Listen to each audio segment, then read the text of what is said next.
Star Wars The Rise of Skywalker is now just 33 days away from its official release by Disney, Lucasfilm, J.J. Abrams, and even creator George Lucas, that is all set and ready to end the sequel trilogy and the Skywalker saga itself. This is Mike Zero. Make sure to subscribe if you are new to the channel for future Star Wars content. Now, the one exciting piece about Episode 9 is the fact that J.J. Abrams will be utilizing the characters of Rey, Kylo Ren, and of course Palpatine in different ways than ever before, in comparison to the originals, the prequels, and of course part of the sequel trilogy for Rey and Kylo, and exactly how that's all really going to unfold. And one thing that a lot of fans are very much intrigued about is of course Kylo Ren's past and exactly how he actually came to be Kylo Ren, and exactly why he's called Kylo Ren, and everything related to his past that seems to be a big mystery within the sequel trilogy and in the current canon by Disney and Lucasfilm.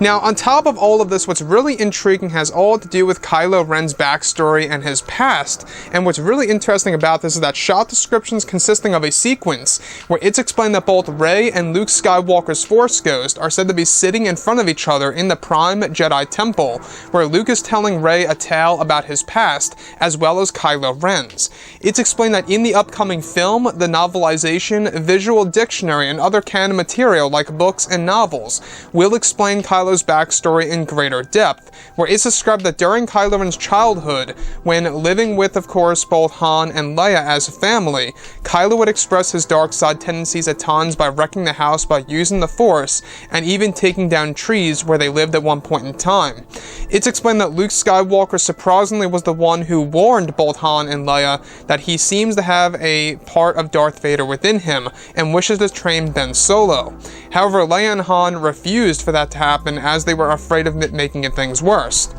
Eventually, as Solo grew older, where Han and Leia would often neglect him, Ben would communicate with Snoke from a distance, where he mentally connected with Snoke, where it's explained that Ben began to mentally connect with Snoke after traveling to a dark place on his new world. Han, Leia, and Ben would often change locations around the galaxy, where once Han and Leia would neglect their son further due to Leia's politics and Han Solo's smuggling, Ben, of course, would learn more about his grandfather and the fact that he was Darth Vader, and have trust issues with his parents, and would later learn the truth about his grandfather, and that this was all exposed and humiliated Leia that she was his daughter. This is what ultimately caused Ben Solo to tap into the dark side tendencies that he had further, where he would connect and communicate with Snoke further, and that Leia knew of this and kept it secret from Han Solo. This is of course where Leia convinced Han to send Kylo Ren away to Luke Skywalker's Jedi training temple, where Luke would build Ben Solo's lightsaber from scrapped pieces from the fallen Jedi during Order 66 that Luke collected from the past. It's described that once Ben's saber was developed, he would often train with his Uncle Luke, and even fought against the Knights of Ren alongside his Uncle Luke Skywalker at one point in time, where they held lightsabers and even tried to destroy Luke Skywalker's Jedi Order.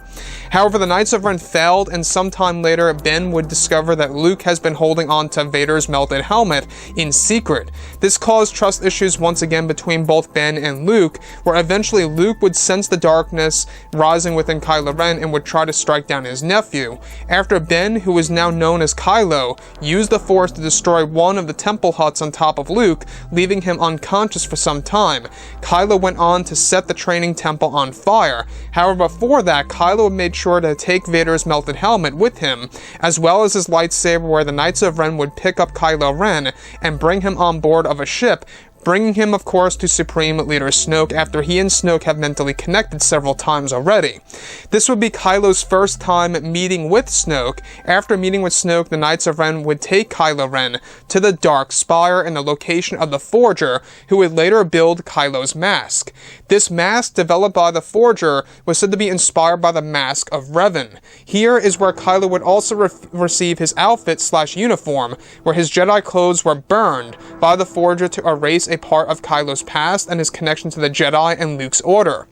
Now, this would lead Kylo Ren to Snoke on the world called Ragnakta, the original location of the infancy of the First Order, and the original headquarters where Kylo would retrieve and receive the first step of his Sith training, or of his dark side training, that was based on the ancient Sith ways by Snoke.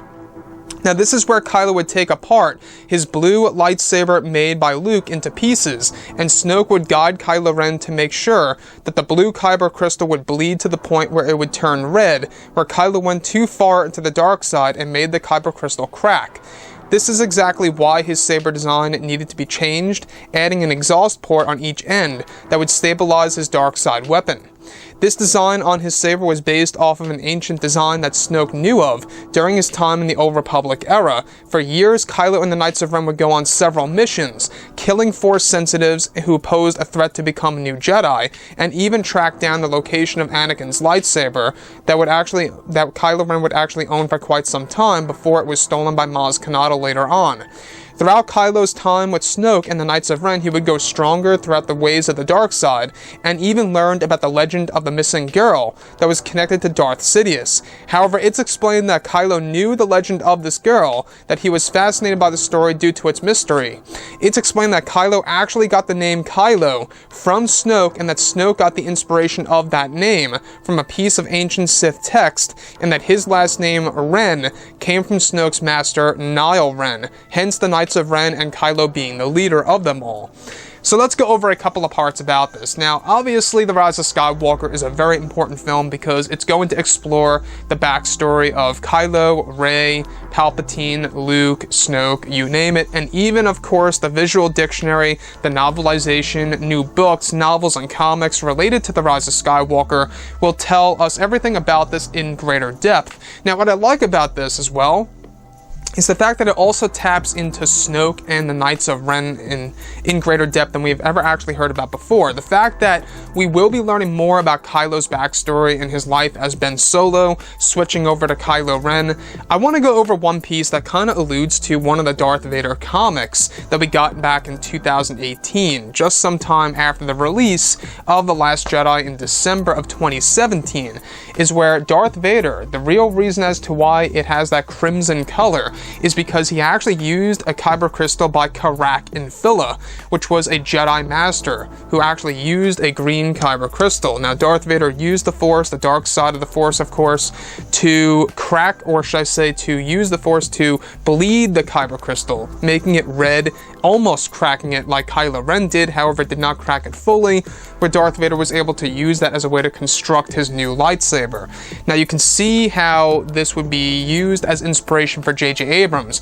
to do the same exact story for Kylo Ren, where he would use the Force to literally make his kyber crystal bleed, hence why, we have that moment in which it cracks, where Kylo Ren needed to redesign his blue lightsaber hilt into a more ancient design based on Snoke's knowledge, where it would have exhaust ports on each end. Now, this is yet another nice callback to what we got in Star Wars Rebels, where Ezra Bridger and crew discovered the crossguard lightsabers that actually had green blades. The thing that gets me, though, is that in Star Wars Rebels, they are not unstable, which really means that that design, it doesn't necessarily mean that it's only used for sabers that are unstable. It's just an ancient design that actually was needed to be done in order to stabilize a actual, unstable lightsaber blade due to the cracked saber, or should I say the cracked kyber crystal.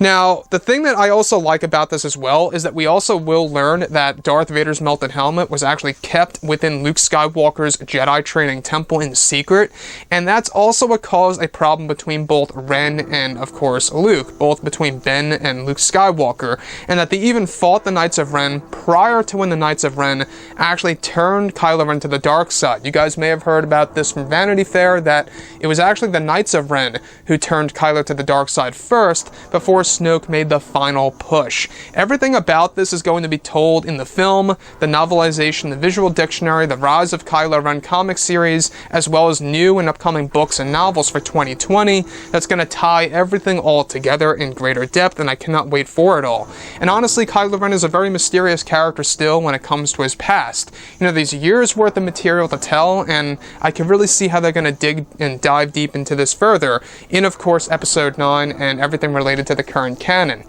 Anyways, guys, drop a comment below. Let me know what you think about all this in the comments, and if you guys did enjoy the content for today, do make sure to drop a thumbs up on this video to support the channel. I thank you all so very much for the kind support, and I'll catch you guys next time.